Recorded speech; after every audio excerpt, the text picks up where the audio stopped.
terkait isu, opini, dan bahkan wacana yang akhir-akhir ini beredar mengenai Lambert Jitmau, sosok figur bakal calon kepala daerah Papua Barat Daya pada pemilu tahun 2024 nanti. Ketua Bapilum Partai Golkar Yan Peter Bosawar tegaskan masyarakat jangan percaya hal itu, karena itu merupakan pembohongan publik.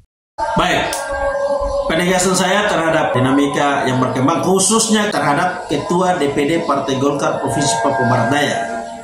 Beliau sesungguhnya free value, bebas nilai dari semua wacana yang dibangun di beberapa waktu belakangan. Ada yang memviralkan tentang akan ditangkap dan segala macam.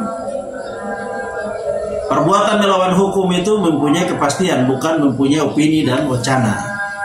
Ya, kalau memang terindikasi, indikasinya harus jelas. Perbuatannya spesifik dengan perbuatan apa? Ya, itu harus ditetapkan statusnya dulu, bukan wacana yang diviralkan. Ya, masyarakat jangan tertipu dengan hal-hal seperti itu karena itu pembohongan publik. Pembohongan publik.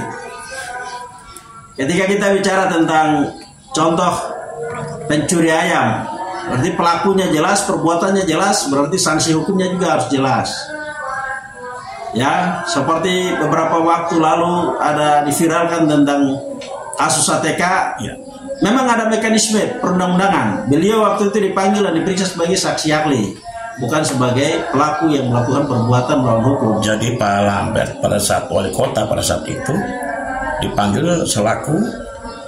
beliau selaku kepala daerah dan memberikan keterangan sebagai saksi ahli. Ya, untuk melengkapi apa yang dibutuhkan oleh penyidik. Kalau memang benar-benar ada indikasi yang membuktikan, katakanlah itu ada disposisi pemerintah untuk melakukan itu, baru bisa kita menyatakan seseorang itu turut serta. Tetapi kalau tidak, itu tidak ada hubungan hukum yang spesifik ya itu. Terkait ATK, masyarakat beranggapan bahwa mantan wali kota dan hal ini Pak Lambert Jitmau melakukan hal tersebut. Kira-kira coba ada penegasan. Ya, penegasannya begini, bahwa kita mengikuti dan mengetahui secara bersama bahwa yang melakukan perbuatan melawan hukum saat itu adalah kepala OPD yang bersangkutan, bukan Pak Lambert selaku mantan wali kota Sorong. Dan saat itu juga di dalam hukum itu dikenal dengan locus dan tempus, waktu dan tempat terjadinya perbuatan melawan hukum.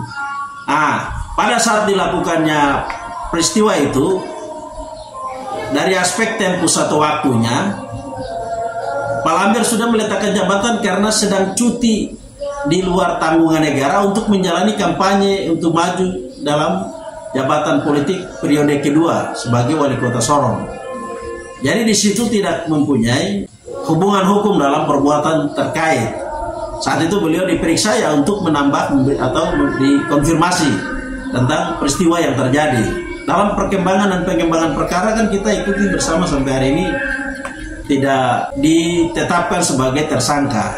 Itu artinya berita yang diviral-viral itu kan pembohongan publik. Ada black campaign untuk melakukan pembusukan, atau black campaign itu bahasa kita itu pembusukan yang dilakukan untuk pencitraannya beliau itu buruk dan tidak mendapatkan dukungan serta legitimasi dari masyarakat. Bisa ada penegasan lagi, Pak Lambert akan maju sebagai Gubernur Papua Barat Daya.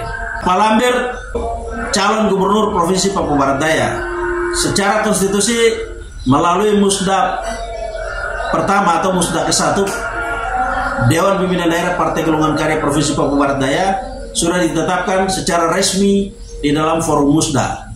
Dan selanjutnya di dalam rapat koordinasi nasional Dewan Pimpinan Pusat Partai Golongan Karya Korwil Papua diselenggarakan di Timika pada tanggal 3 Maret yang lalu.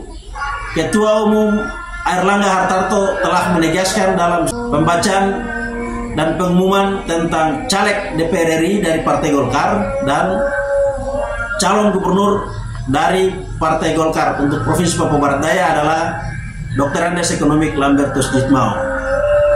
Jadi Golkar punya mekanisme untuk menentukan calon, tidak ada hak prerogatif perseorangan untuk langsung menulis saja begitu. Tidak, beda. Golkar itu mendapatkan keputusan berjenjang secara hierarki.